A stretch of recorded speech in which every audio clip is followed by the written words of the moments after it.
Ya, pemirsa, bagaimana perkembangan kasus ini? Saya akan membahasnya dengan Kombes Pol Slamet Pribadi. Pak Slamet, terima kasih sudah hadir. Selamat malam. Ya, malam. Ayo. Dan juga Ibu Sani Budianti, psikolog. Bu Sani, selamat malam. Selamat malam. Saya ke Pak Slamet dulu, ini bagaimana update kasusnya? Kemarin ditetapkan 8 tersangka, apakah sudah ada penambahan? Sampai dengan per hari ini, laporan yang saya terima, yang kami terima dari Divhumas masih 8. Tidak menutup kemungkinan akan bertambah karena memang banyak kan crowd, ada kerumunan di situ. Yang penting apakah antara yang satu dengan yang lain itu berhubungan atau ada persesuaian. Kita tidak mungkin main comot, main ambil, tidak mungkin. Semua harus sesuai dengan fakta dan bukti. Gitu. Ini kalau dari data kemarin ada 16 yang diamankan dan sisanya masih berstatus sebagai saksi. Artinya ketika pengembangan penyelidikan dilakukan, ini akan ada nama-nama lain atau orang-orang lain yang dilakukan pemanggilan, Pak Slamet? Iya, semua itu tergantung dari fakta dan bukti yang tersedia.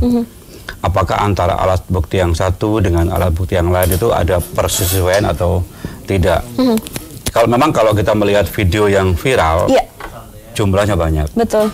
Jadi mungkin iya, mungkin tidak, bisa bertambah, tergantung dari bukti yang tersedia berdasarkan keterangan para saksi yang ada di situ. Sebelum saya ke Bu Sani, ini ada tersangka anak di bawah umur, artinya di bawah umur 17 tahun. Apakah penanganannya juga sama seperti tersangka yang lain atau ada perlakuan khusus? Iya, kalau ada anak-anak yang melakukan perbuatan kemudian di bawah umur, dia berlaku Undang-Undang Peradilan Anak. Di situ ada namanya proses diversi. Kalau proses diversi itu petugas tidak ada yang berpakaian dinas. Kemudian melibatkan lembaga sosial, khususnya tentang anak. Melibatkan juga keluarga. Jadi tidak serta-merta mereka dimasukkan ke dalam ruang tahanan. Tapi yang jelas, penghukuman ada, tapi dengan cara-cara menurut hukum anak-anak itu. Oke, Bu Sani, dari data kemarin yang kami dapatkan dari koordinator supporter Persija, ini adalah korban ke-6, 3 dari Persib, 3 dari Persija. Ini kan aksi spontan ya, dilakukan di lapangan begitu saja. Apakah dari analisa Anda melihat ini sebenarnya luapan emosi seketika atau memang ada pemicunya? Jadi sebenarnya kepribadian seseorang itu bisa dibentuk dari kepribadian kelompok namanya.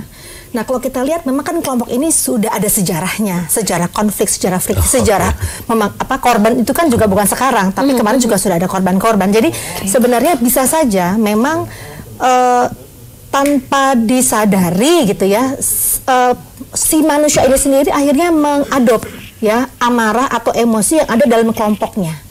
Dan kalau kita lihat mungkin ini juga kategorinya juga bisa jadi remaja dewasa gitu yang sedang mencari jati diri.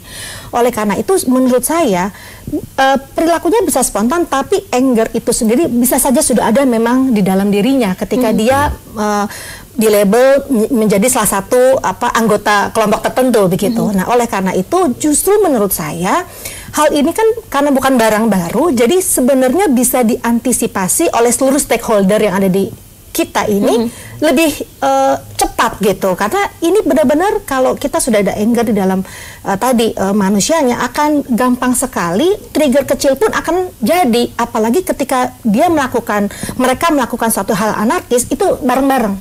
Jadi ada yang namanya merasa ini tanggung rame-rame gitu. Jadi tidak ada empati, kan luar biasa video itu ya Pak ya kalau kita lihat. Betul. Dan sadis tidak ada perikemanusiaan dan melantunkan pakai nama agama lagi kan. Hal ini kontradiktif dengan ajaran agama itu sendiri. Jadi menurut saya memang emosi ini sudah mendominasi logika sehingga tidak ada lagi di sini perikemanusiaan. Menarik tadi disebutkan Bu Sani soal antisipasi, Pak Slamet. Kalau kita ingat waktu bobotoh ke kandang Persija mendukung Persib, ini kan sampai Kang Emil waktu itu masih wali kota, masih wali kota Bandung, ketemu dengan Gubernur DKI, artinya ketemu di Polda Metro Jaya, saya ingat betul. Artinya ini sudah ada antisipasi sweeping dilakukan, termasuk tidak boleh ada senjata tajam. Tapi ini pengamanannya luar biasa, kemarin kok bisa kecolongan. Evaluasinya seperti apa, Pak Slamet? Kalau melihat laporan yang disampaikan ke Divhumas Polri, itu beberapa minggu sebelumnya sudah ada persiapan baik panitia sendiri maupun polisi dan TNI, kemudian polisi dan panitia melakukan rembuk-rembuk, termasuk bagaimana skenario 1, skenario 2 itu sudah banyak dilakukan. Nah, untuk kejadian ini kan tidak mungkin petugas ini bisa mengcover seluruhnya, dan kebetulan kejadian itu adalah kejadian sebelum pertandingan dimulai jam 1 siang, padahal pertandingan sekitar jam 15 dimulai, dan berada di ring 4. Kalau ring 1, ring 2 mungkin banyak petugas, banyak petugas. Ring 3 kemungkinan ada, tapi agak jarang. Pas kebetulan itu pada titik yang kebetulan tidak berada di bawah pengawasan petugas, tapi namun setelah itu petugas datang. Bu Sani, ini kejadiannya di ring 4. Petugasnya tidak sebanyak di ring 1 sama 2 seperti yang tadi disebutkan Pak Slamet. Dari informasi yang sudah beredar di media online juga sudah diangkat, ini sweepingnya sangat niat ya, sampai ada yang ke hotel. Ini bentuk kecintaan atau fanatisme kepada klub yang seperti apa kok bisa seperti ini? Jadi memang kalau kita ngomong fanatisme itu luar biasa, sampai nyawa pun bisa rela dikorbankan, termasuk juga akhirnya melakukan sesuatu yang lebih anarkis lagi begitu. Artinya kalau kita lihat seperti ini memang perlu ada edukasi, sosialisasi, karena perang media juga luar biasa. Yang tidak tahu menjadi tahu, yang tidak tersulut menjadi tersulut. Jadi saya pikir memang sebenarnya antisipasi itu selain dari tadi sisi keamanan, juga sebenarnya dari sisi organisasi itu sendiri yang terlibat, bahwa dia juga harus bertanggung jawab gitu, melakukan suatu sosialisasi atau briefing kepada supporternya, karena saya juga tahu sistem ini juga ternyata punya tanggung jawab sampai lini paling bawah. Jadi ada sampai layer 1-2 pun mereka ada. Jadi bagaimana mereka efektif bekerja, berperan untuk mendamaikan. Termasuk salah satunya yang saya tidak melihat adanya role model dari para mungkin petinggi organisasi ini untuk menciptakan kedamaian, atau mensosialisasikan simbol-simbol kedamaian tadi. Kang Emil sempat minta maaf kepada Persija melalui media betul. sosial. Cuma tadi artinya minta maaf tidak mengembalikan kemarin kan, tapi sebenarnya mesti saya nggak hanya sehari 2 hari, tapi berbulan-bulan itu sudah digaungkan sosialisasi itu, sehingga yang tadinya panas hati bisa lebih tenang, lain sebagainya. Jadi saya pikir kembali lagi kepada bagaimana memang peran dari para penanggung jawab ini efektif bekerjanya. Dan kita lihat ini kan bukan setahun 2 tahun, bertahun-tahun gitu. Jadi rasanya kayaknya sudah bisa terbaca gitu. Dan jangan sampai masyarakat ini akhirnya insecure ya, atau ada pertandingan ini, udah deh, ini tidak aman gitu. Jadi akhirnya mengurangi menurut saya rasa kenyamanan kita di negara ini gitu. Ini kan sayang sekali ketika kemarin Asian Games begitu mewahnya, semua kompak bangga. Nggak lama ini kejadian. Jadi memang ini miris sekali, dan ini menjadi tanggung jawab kita semua lah untuk bisa meningkatkan solidaritas kita sebagai bangsa Indonesia. Betul. Itu jadi PR. Ya, PR-nya itu kepada pengurus. Satu lagi, pemain. Saya kebetulan kemarin nonton di TV dari awal sampai akhir. Saya lihat dari start, kita bukan nonton bola, tapi nonton orang berantem di situ. Sangat emosional, sangat ambisius, sehingga terjadi vibrasi, getaran energi, pikiran antara pemain dengan penonton. Jadi ketika panas-panasan pikiran, pemain seperti itu saling jegal, kalau lihat saya melihat profil, gestur, kemudian psikologi muka itu benar-benar muka ini, waduh, ini perasaan lama dibawa-bawa sampai dengan hari ini. Sehingga terbawa itu yang namanya, mungkin menurut saya ya, menurut saya pribadi, mungkin penonton terbawa dengan psikologi pemain seperti itu, sehingga terbawa sampai ke penonton. Saya nonton dari awal sampai dari akhir. Tapi kalau untuk case yang kemarin ini kan kejadiannya pengeroyokan hingga mengakibatkan meninggal dunia terjadi sebelum pertandingan, Pak Slamet. Apakah ini juga ada hubungannya, atau jangan-jangan sebenarnya supporter sama supporter ada rivalitas yang sudah tadi kan beliau bilang ada sejarah. Betul. Tapi di lapangan pun ternyata juga terjadi hal demikian. Saya melihat ini, kok saya seperti nonton orang berantem ya, bukan nonton bola. Ini pribadi saya ya, pribadi, tidak mewakili institusi. Kok saya melihat seperti orang berantem. Jadi jiwa sportivitas, kemudian fair play di dalam permainan bola yang indah, yang cantik, kok nggak ada sama sekali. Diwarnai dengan cekal. Itu yang terjadi itu. Barangkali itu juga mempengaruhi psikologinya. Barangkali rivalitas 90 menit yang ditunjukkan kemarin juga ikut terbawa betul. Bu Sani, ini kan polisi sudah menetapkan 8 tersangka. Tadi Pak Slamet sudah menyebutkan mungkin bisa bertambah. Nah, di sisi lain dari Persija, pentolan supporternya, koordinator sudah menginstruksikan untuk menahan amarah, jangan balas dendam. Tapi dari keluarga korban juga tadi kita lihat di tayangan menuntut untuk diusut tuntas, semua pelakunya ditangkap. Apa yang Anda lihat dari kalau hukum memang harus berjalan dengan sebagaimana mestinya, karena gimana juga kita negara hukum.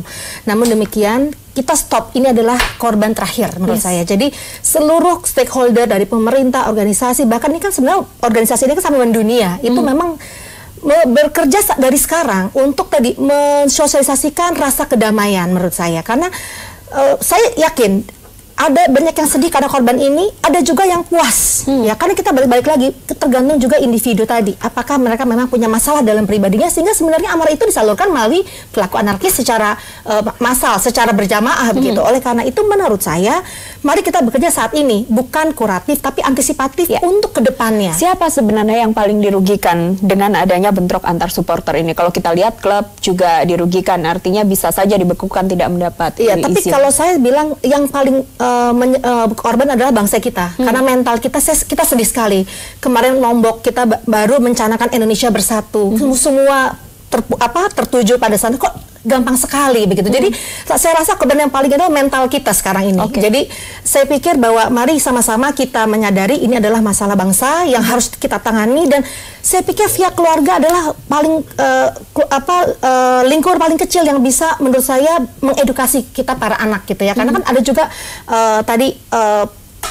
yang melakukan adalah anak di bawah umur. Berarti kan baiknya bagaimana melarang anak-anak di bawah umur untuk menonton pertandingan langsung di stadion, atau memberikan edukasi sejak dini. Jadi value atau penanaman itu dari memang keluarga. Memang saya tahu itu tidak mudah, karena itu balik lagi kita banyak juga keluarga yang ekonominya menengah ke bawah begitu, sehingga mereka mungkin fokusnya kepada ekonomi bukan kepada penanaman nilai. Tapi saya pikir kalau kita bersatu, baik dari RT, RW atau lingkungan rukun keluarga yang ada, itu bisa juga memberikan edukasi terhadap parenting ya, kepada orang tua bahwa ini penting ya kan. Jadi kita tidak menunggu pemerintah, kita tidak menunggu keamanan untuk memenahi, tapi kita dari kita sendiri, dari keluarga terkecil, karena saya yakin unit terkecil keluarga ini akan membangun ketahanan Indonesia, ketahanan nasional yang kuat. Jadi saya pikir mari bersama-sama kita bangun social awareness kita, responsibility kita sebagai bangsa. Yuk kita mulai sekarang membangun kebersamaan, rasa empati yang terutama, dan kepedulian sosial. Saya rasa insya Allah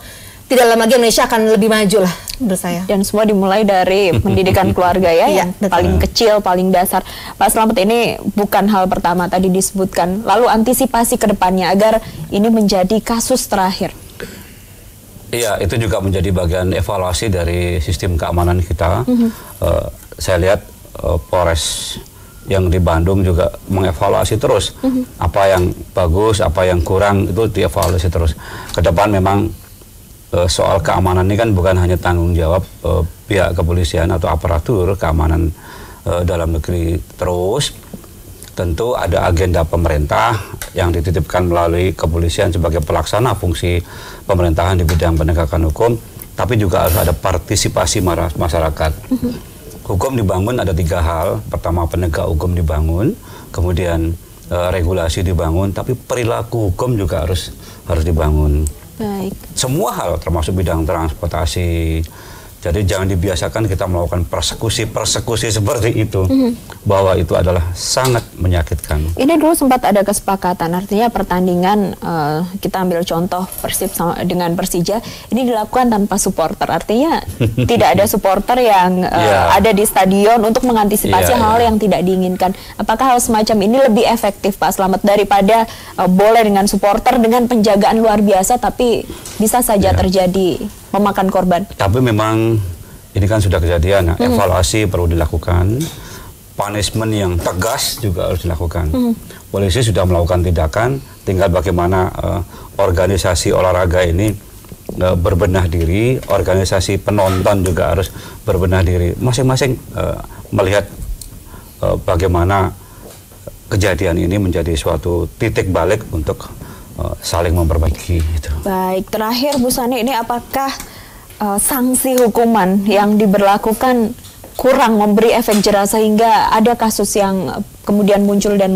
Ya, memang kalau kita ngomongin kasus efek jera itu tidak bisa menjamin, ya. Hukum yang keras sekalipun tidak bisa menjamin hal-hal yang anarkis tidak timbul. Tapi yang terpenting adalah sekarang adalah mari kita bebenah diri, memiliki menjadi mental, ya, bangsa Indonesia dengan mental yang sehat begitu, dan kemudian tadi saling solidaritas. Kalau media sosial yang ada ini kita pakai sebagai hal yang positif, kenapa enggak gitu. Oleh karena itu sekarang kita mari sama-sama gitu menggaungkan hal yang positif. Dan dengan peristiwa ini saya juga sebenarnya mengajak para orang tua, keluarga, bahas dengan anaknya apa yang terjadi. Jadi jangan sampai anak ini ternyata punya pikiran, oh puas Bu, karena ini ada udah terlampiaskan misalnya. Itu kan berarti salah mindsetnya. Jadi kejadian ini bisa menjadi bahan untuk diskusi, ya, untuk kedepannya, dan menanamkan tadi jiwa yang sehat secara mental dan kepedulian tinggi terhadap sesama.